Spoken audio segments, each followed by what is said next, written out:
Hey everyone, and welcome back to the channel.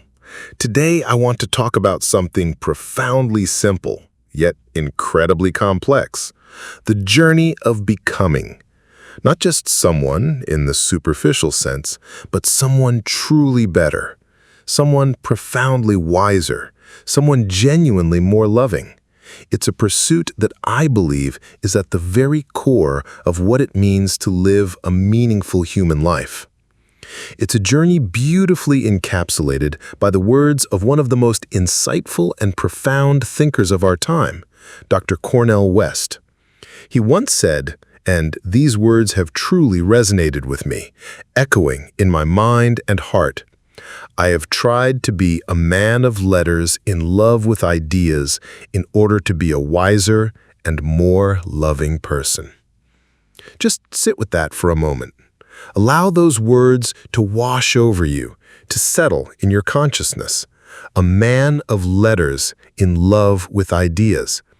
It's a phrase that immediately conjures images, doesn't it? Perhaps a dimly lit study filled with towering bookshelves, the scent of old paper and leather, a thoughtful mind deeply engrossed in a weighty tome. Or maybe it brings to mind the vibrant discussions in ancient academies where great minds wrestled with eternal questions. It's a romantic notion, perhaps, but it's rooted in something very real and very powerful. The quiet contemplation, the deep dives into history, philosophy, poetry, and art, the relentless pursuit of understanding. But it's absolutely crucial to understand that this isn't just about intellectual pursuit for its own sake. It's not about accumulating facts or winning debates. It's about a transformative process.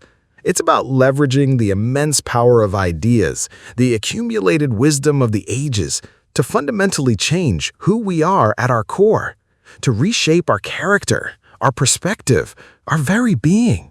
It's about using our minds to cultivate our souls. The unquenchable love affair with ideas. So let's unpack this concept.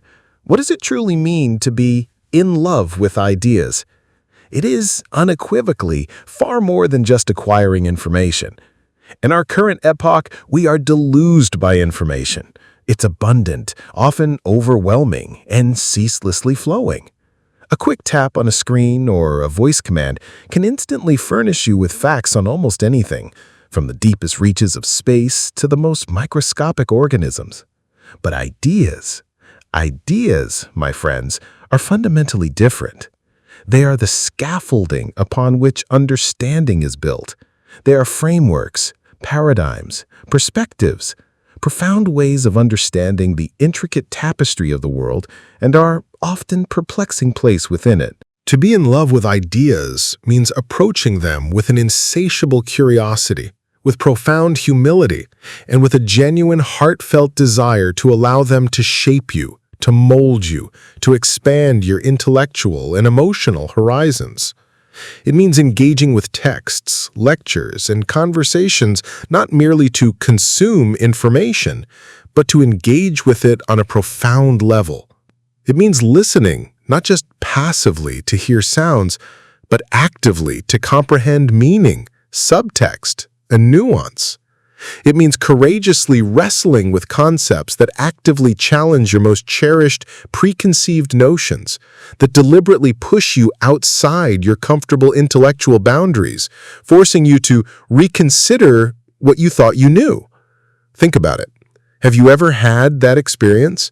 That moment when you read a book or listen to a lecture or perhaps engaged in a truly stimulating conversation that genuinely, irrevocably shifted your perspective.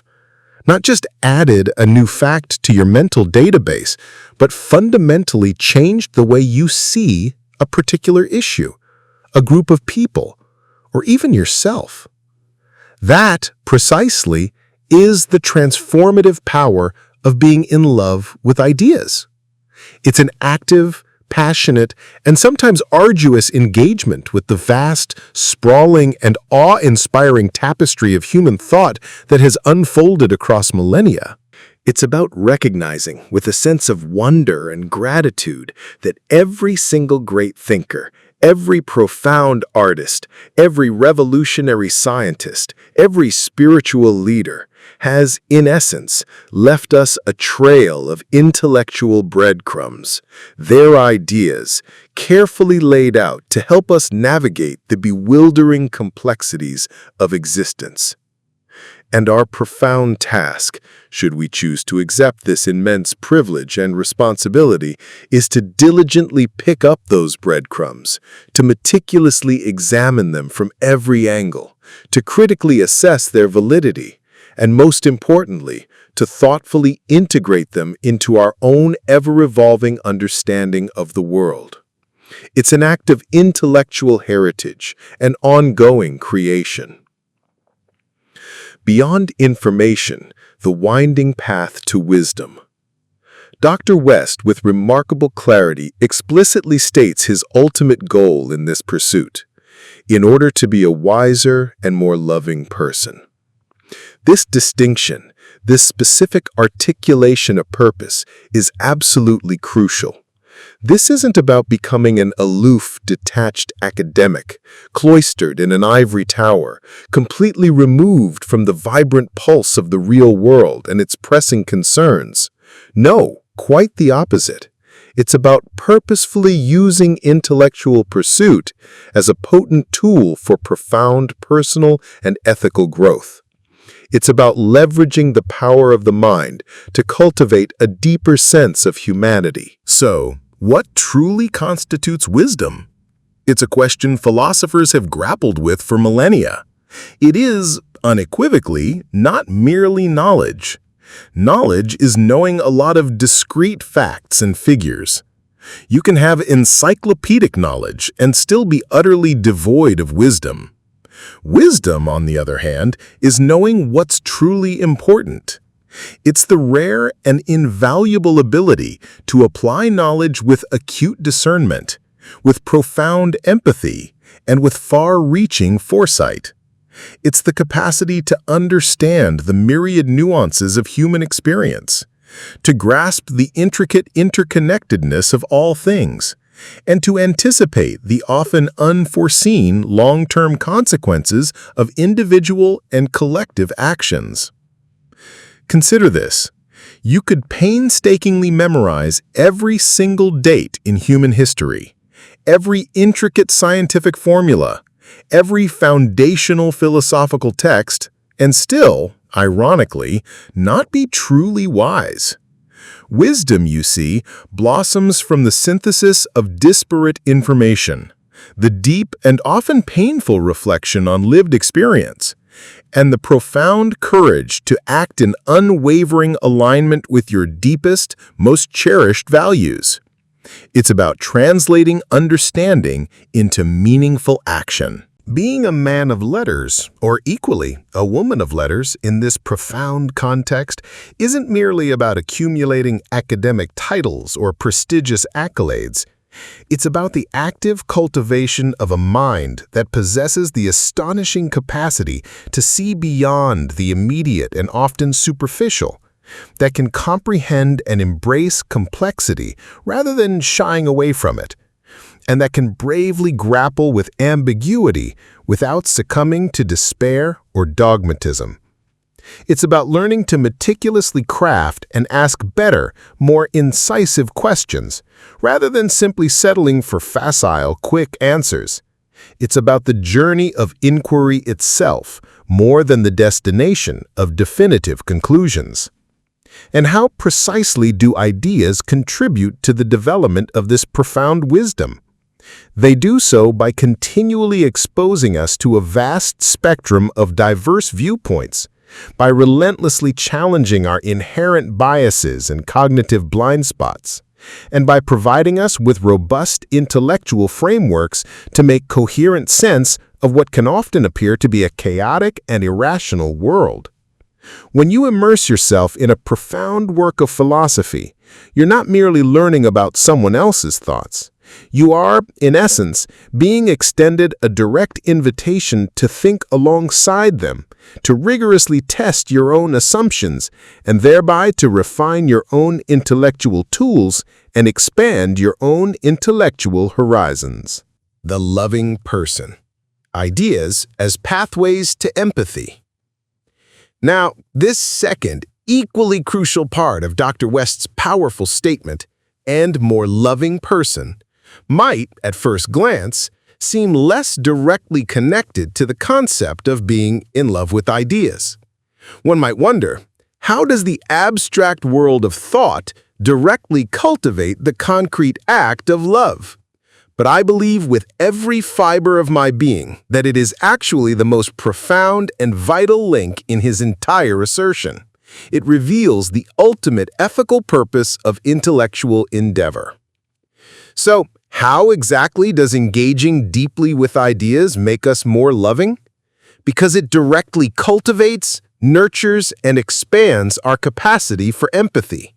When you truly immerse yourself in great literature, a novel by Toni Morrison, a play by Shakespeare, a poem by Rumi, you are invited to step, however briefly, into the shoes of characters from vastly different cultures, from distant historical eras, from incredibly diverse walks of life.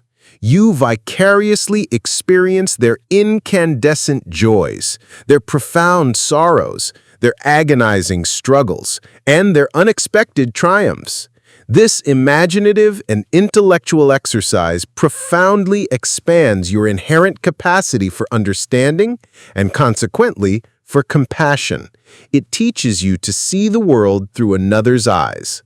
When you meticulously study history, you learn not only about dates and names, but about the far-reaching consequences of human actions. The cyclical rise and inevitable fall of civilizations, the devastating impact of ideologies both noble and destructive. This deep understanding can foster a far deeper appreciation for the inherent fragility of peace, the profound importance of justice, and the enduring resilience of the human spirit. It can illuminate the shared human experience that binds us across millennia, revealing universal themes of love, loss, power, and resistance. When you delve into the fundamental questions of philosophy, you are compelled to confront the deepest inquiries about ethics, morality, justice, and the very meaning of what it means to live a good life. These profound inquiries naturally and inevitably lead you to consider your responsibilities to others, to your immediate family, to your local community, to the broader global society, and ultimately to humanity as a whole. You begin to understand that your actions reverberate far beyond yourself. Being a loving person isn't just about feeling warm, fuzzy sentiments or vague goodwill. It's about active compassion, about the relentless seeking of justice for the marginalized, about deeply understanding suffering in all its forms, and about acting with consistent kindness and unwavering solidarity for those who are struggling. Ideas, in this profound sense, furnish us with both the intellectual frameworks and the emotional impetus to do exactly that.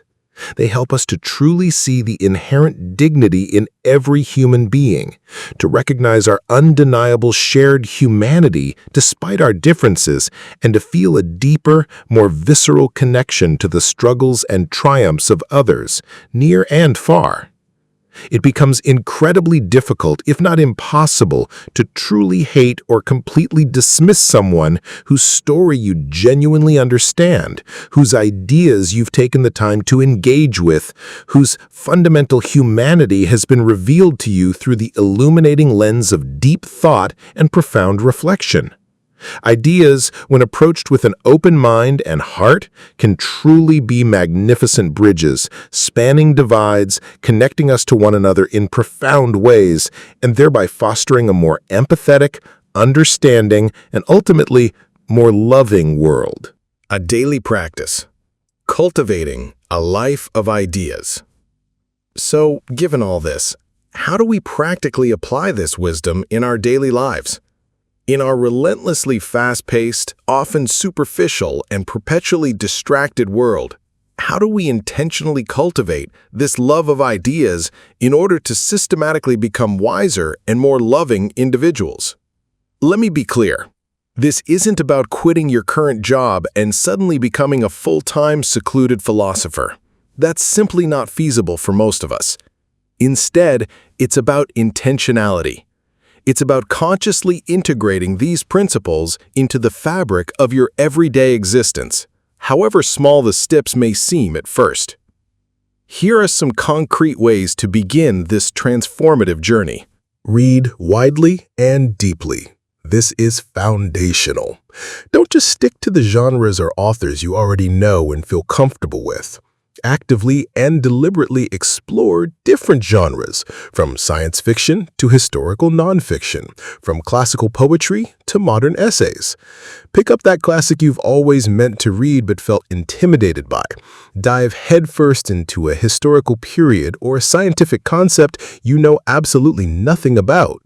Engage deliberately with philosophy, with poetry, with challenging works of art.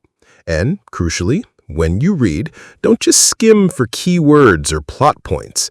Engage intimately with the text. Ask probing questions as you go. Underline passages that resonate. Make notes in the margins or in a separate journal, capturing your reactions, your insights, your points of disagreement. Seek out diverse perspectives and listen actively. This is paramount in a polarized world. Don't simply surround yourself with voices that exclusively echo your own existing beliefs and reinforce your biases.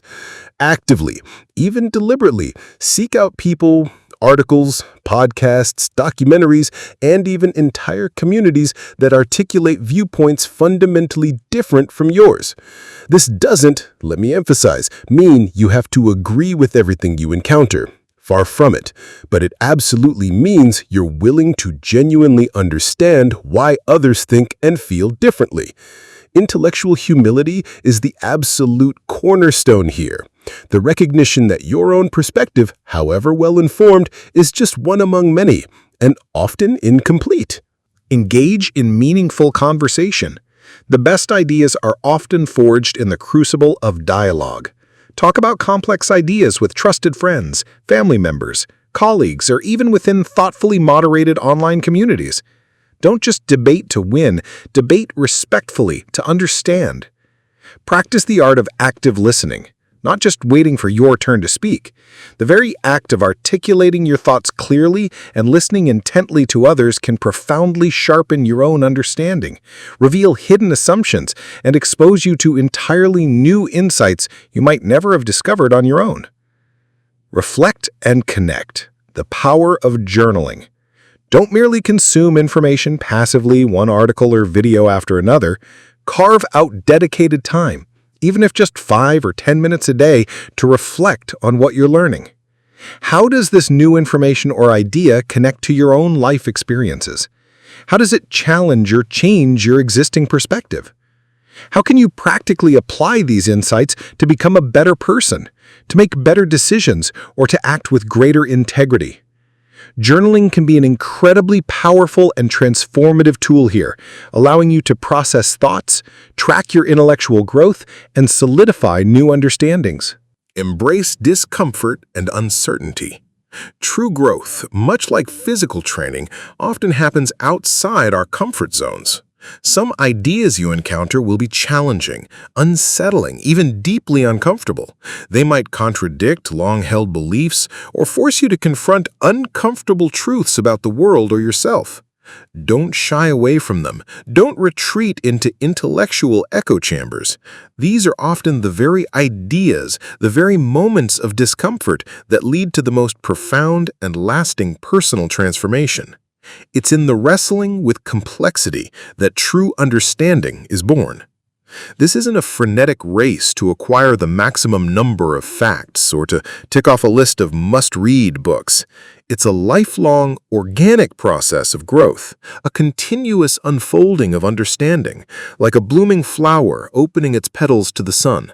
It's about diligently building a richer, more nuanced, and more resilient inner world, one carefully considered idea at a time, so that you can navigate the often turbulent outer world with significantly greater wisdom, unwavering conviction, and a more expansive, compassionate heart. The enduring legacy we build. Cornel West's words are not just a personal philosophy. They are a powerful and urgent reminder that our intellectual pursuits are not solely for our individual benefit. When we consciously and consistently strive to be wiser and more loving individuals, we don't just benefit personally through enhanced well-being and deeper fulfillment. We also inevitably and profoundly become better, more engaged contributors to our communities, our families, and the world at large. Our internal transformation ripples outward.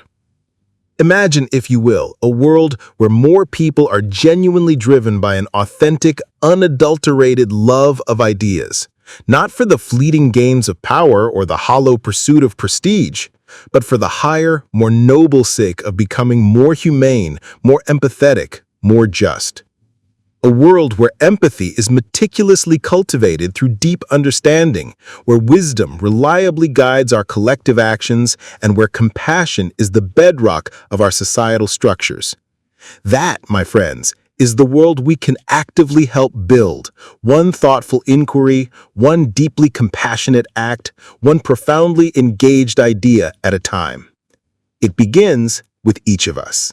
This journey, let's be honest, is not always easy. It demands considerable discipline, immense patience, and an often humbling willingness to be utterly wrong, to revise your views, and to continually learn. But the rewards are immeasurable. A richer and more vibrant inner life, a deeper, more meaningful connection to the vast tapestry of humanity, and the profound capacity to contribute positively and significantly to the betterment of the world around you. So I invite you, as I continually invite myself on this very path, to wholeheartedly embrace this intellectual and spiritual quest, to strive, in your own unique way, to be a person of letters, truly in love with ideas, not just to accumulate more knowledge, but to truly be more, to be wiser in your decisions, and most importantly, to be more loving in all your interactions. What ideas are currently shaping your thinking? What books, films, or even unexpected conversations have truly transformed your perspective? Share your thoughts in the comments below. I'd genuinely love to hear about your own unique journey with ideas and the wisdom they've brought you.